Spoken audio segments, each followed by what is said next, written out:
Anti malignant म्हणजे cancer होऊ नये म्हणून अशा कोणत्या आयुर्वेदीय वनस्पती आहेत याचा शोध घेण्याचा जेव्हा प्रयत्न केला तेव्हा प्रत्येकच वनस्पतीमध्ये काहीतरी अँटी कॅन्सरस तत्व आहे असं आढळून आलं.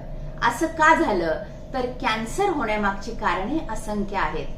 आयुर्वेदीय चिकित्सेचं वैशिष्ट्य म्हणजे आपण ज्या देशात किंवा भागात राहतो तिथल्याच वनस्पती आपले आजार काढून टाकण्यासाठी किंबहुना आजार होऊ देऊ नये म्हणून अतिशय उपयोगी असतात. अशीच कॅन्सर होऊ नये म्हणून व्यवहारातील अतिशय महत्वाची आणि उपयोगी वनस्पती म्हणजे हळद. येथे हळकुंडाचे चूर्ण न वापरता ओली हळद आणून ती किसून तिची पावडर करून सकाळ संध्याकाळ आहारात वापरावी. दुसरी महत्वाची वनस्पती म्हणजे आपल्या अंगणातील तुळस. तुळशीची 1-2 पाने घेऊन जेवणानंतर ती मुखशुद्धीसाठी चावून खावीत.